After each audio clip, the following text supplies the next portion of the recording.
2 1 go. Oh my God.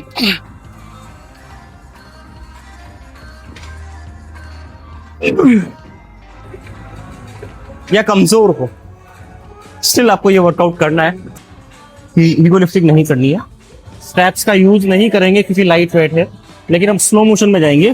Position देखिएगा आप, मेरी कमर इस तरह से हम पकड़ेंगे, घुटनों को थोड़ा डाउन करेंगे क्योंकि ये ऑलरेडी स्टेपर पे है, इसलिए हमें करना ही पड़ेगा। और आप रैप्स कैसे करेंगे वो देखिए।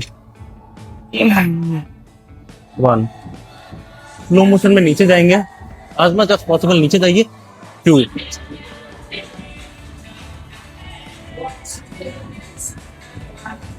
3 ये आपकी लोअर बैक को और ज्यादा स्ट्रॉन्ग करेगी। 4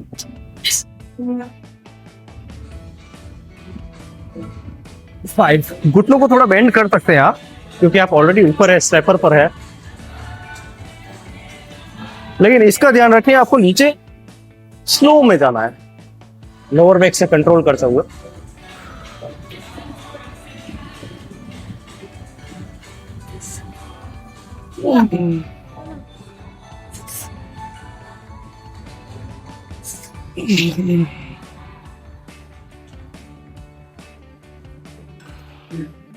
इसका जो अगला सेट होगा हम थोड़ा सा रेगुलर स्पीड में करेंगे।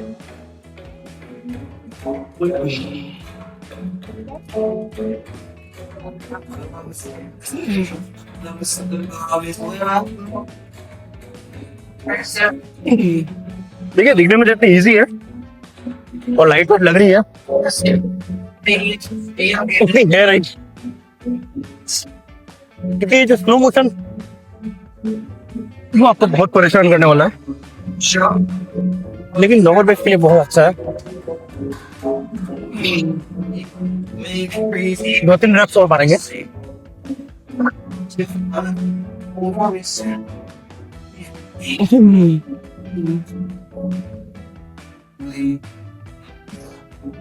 कमर को सीधा रखना है और ये वेट पे कर दिया। ओके, तो ये हमारा पहला सेट था जिसके अंदर थोड़ा बहुत पसीना आना शुरू हो गया।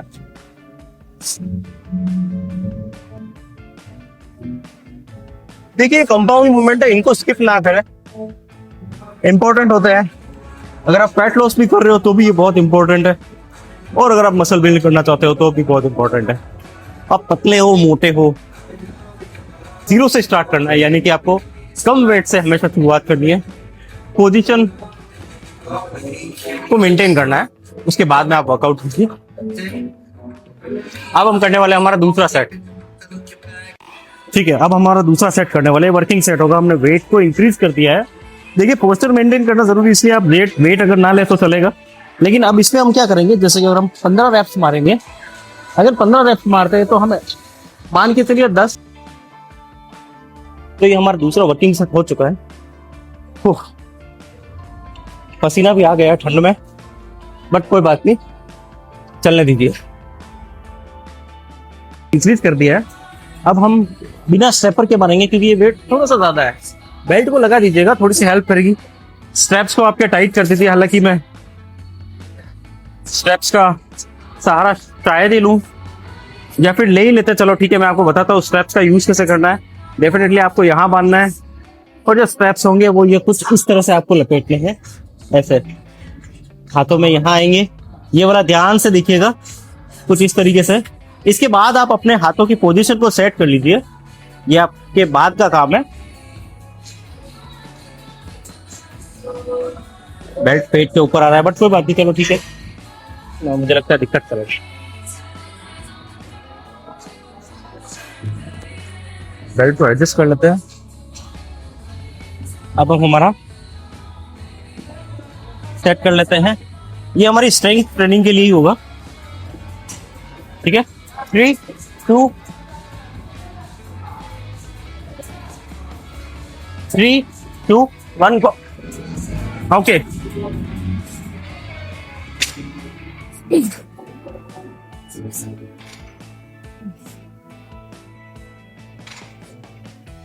कमर को सही रखिए, रैप्स कम कर देंगे चलेगा।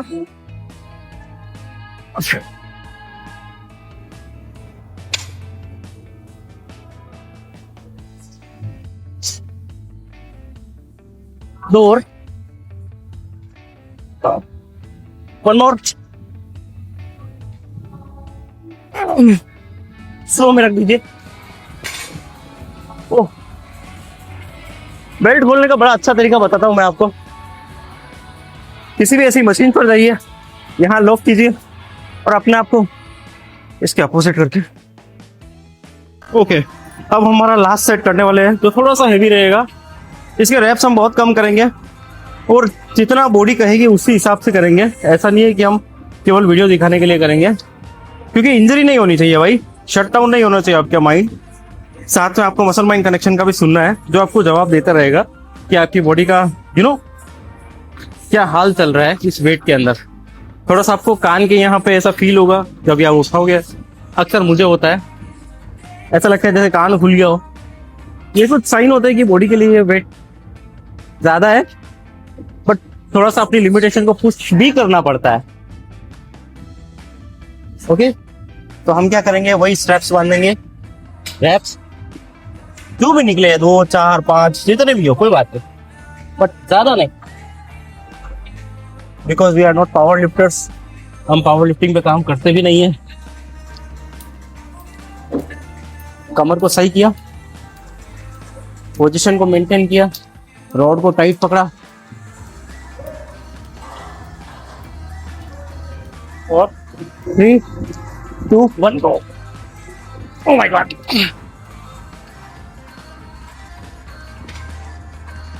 एक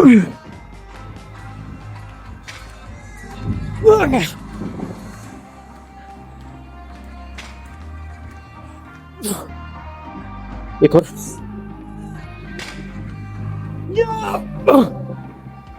मेरा सबसे बहुत है, वेट का भी मजा आ गया। अब धीरे धीरे रख देते हैं। ओह, ये हो गया हमारा डेडलिफ्ट का सेशन कंप्लीट। 4 सेट लगाए हैं और जो सबसे पहला था वो हमारा वार्म अप सेट था, टोटल 5 हुए। ये वर्कआउट एनफ हो जाता है आज के लिए।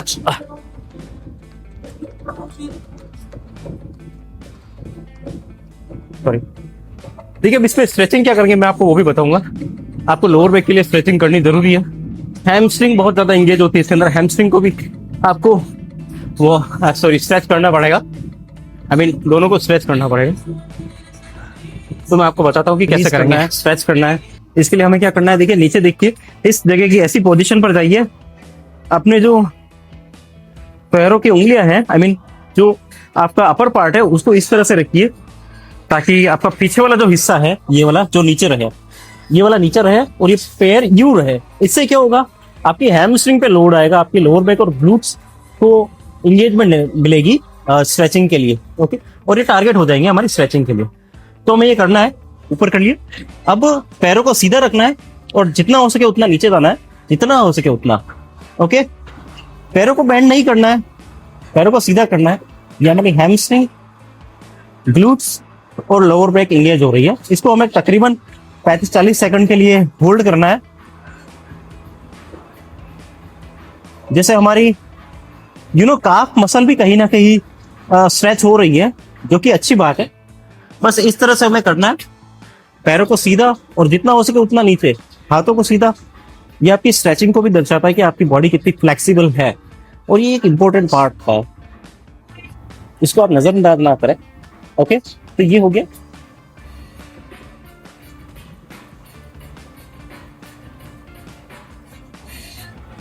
और अगर आपको स्टैंडिंग पोजीशन में नहीं करने की इच्छा है, तो आप चाहे तो किसी भी मैट बिछाकर वहां पर आप लेट सकते हैं और अपने जो पैरों के अंगूठा है उसको बैक को इतना आप बेंड कीजिए जिससे आप उसको टच कर पाए। पैरों को सीधा रखिएगा। अगर आपकी मोबिलिटी इतनी नहीं है तो आप धीरे धीरे कोशिश कीजिए। वो वहां पर आप चाहे तो आप एक रस्सा या फिर कोई रोप फंसाकर पैरों में उसको आप अपनी तरफ खींच सकते हैं, जिससे आपकी धीरे धीरे मोबिलिटी बढ़ जाएगी।